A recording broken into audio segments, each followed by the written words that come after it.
കോടതി പരിസരത്ത് ഒരു ട്രോഫിയൊക്കെ കാണുന്നുണ്ട്. നമ്പർ 1 കോഴി എന്നാണ് അതിൽ എഴുതിയിട്ടുള്ളത്.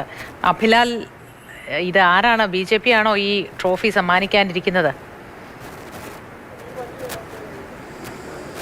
അത് രാഹുലിന്റെ ചിത്രമുണ്ട്, കോഴിയുടെ ചിത്രവുമുണ്ട്. താഴെ നമ്പർ 1 കോഴി എന്നാണ് രേഖപ്പെടുത്തിയിരിക്കുന്നത്. BJP പ്രവർത്തകരാണ്, യുവമോർച്ച പ്രവർത്തകരും ഒപ്പം ചേരുന്നുണ്ട്. എന്തായാലും വലിയൊരു പ്രതിഷേധത്തിനുള്ള കളം ഒരുങ്ങിക്കഴിഞ്ഞിരിക്കുന്നു. ഇവിടെ BJP യുവമോർച്ച പ്രവർത്തകരാണെങ്കിൽ 200 മീറ്റർ മുൻപ് DYFI പ്രവർത്തകർ പ്രതിഷേധത്തിന് തയ്യാറായി നിൽക്കുന്നുമുണ്ട്.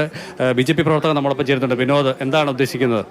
ഞങ്ങളെ സംബന്ധിച്ചിടത്തോളം കേരളം കണ്ടതിൽ വെച്ച് ഏറ്റവും വലിയ സ്ത്രീപീഡകനായിട്ടുള്ള കോൺഗ്രസിൻ്റെ MLA രാഹുൽ മാങ്കൂട്ടത്തിനെ പുറത്താക്കുക എന്നുള്ള പ്രവർത്തനം മാത്രമാണ് കോൺഗ്രസ് നടത്തിയിരിക്കുന്നത്. കോൺഗ്രസിനെ സംബന്ധിച്ചിടത്തോളം ഈ MLA അവരുടെ ചിഹ്നത്തിൽ ജയിച്ച MLA ആണ്. അദ്ദേഹത്തെ ഈ MLA സ്ഥാനം രാജിവെപ്പിക്കുവാനായിട്ട് കോൺഗ്രസിന് നാളെ ഇതുവരെ കഴിഞ്ഞിട്ടില്ല. ദിവസവും ചാനലുകളുടെ മുന്നിൽ വന്ന് നിന്ന് പ്രതിപക്ഷ നേതാവ് സദാചാരം പറയുമ്പോൾ അവരുടെ കൂട്ടത്തിലുള്ള ഒരു MLA ഇന്ന് കേരളം കണ്ടതിൽ വെച്ച് ഏറ്റവും വലിയ സ്ത്രീപീഡകനാണ് രാഹുൽ മാങ്കൂട്ടത്തിൽ. ഈ ട്രോഫി കൊടുക്കുമോ? ട്രോഫി കൊടുക്കാനാണ് ഞങ്ങൾ വന്നിരിക്കുന്നത്. അദ്ദേഹമാണ് ഈ ട്രോഫി ഏറ്റുവാങ്ങാൻ ഏറ്റവും അനുയോജ്യനായിട്ടുള്ള, കേരളത്തിലെ അത്രയും അനുയോജ്യനായിട്ടുള്ള ഒരു വ്യക്തിയുമില്ല. അതുകൊണ്ട് ഈ ട്രോഫി തിരുവല്ലയിൽ വെച്ച് തന്നെ ഞങ്ങൾ രാഹുൽ മാങ്കൂട്ടത്തിന് നൽകും. എന്തായാലും കോടതി പരിസരത്താണ് BJP യുവമോർച്ച പ്രവർത്തകർ അണിനിരന്നിട്ടുള്ളത്. നമുക്ക് DYFI പ്രവർത്തകർ സംഘടിതരായി വരുന്ന ദൃശ്യങ്ങൾ കൂടി നമുക്ക് കാണാൻ സാധിക്കും.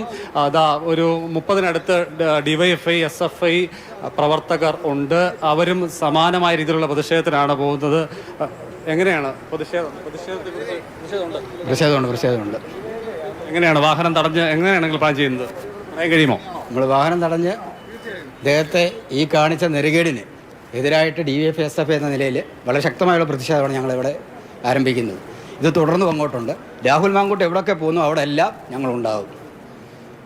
ചുരുക്കത്തിൽ രാഹുലുമായി പോലീസ് വാഹനം എത്തുമ്പോഴും മടങ്ങിപ്പോകുന്ന വേളയിലുമൊക്കെ തന്നെ കനത്ത പ്രതിഷേധം തിരുവല്ല കോടതി ഉണ്ടാകും. DYFI SFI പ്രവർത്തകർ ഒരു ഭാഗത്തും BJP യുവമോർച്ച പ്രവർത്തകർ മറ്റൊരു ഭാഗത്തും സംഘടിച്ച് നിൽക്കുന്ന സ്ഥിതിയുണ്ട്. ഇത് മുൻകൂട്ടി കണ്ടുകൊണ്ട് പോലീസിന്റെ ഒരു വലിയ സന്നാഹം കൂടി തയ്യാറെടുത്ത് നിൽക്കുന്നുണ്ട്. എന്തായാലും ഒരു ബലപ്രയോഗത്തിനുള്ള എല്ലാ സാധ്യതയും നമുക്ക് കോടതി വളപ്പിൽ പ്രതീക്ഷിക്കാവുന്നതാണ്. ശരി.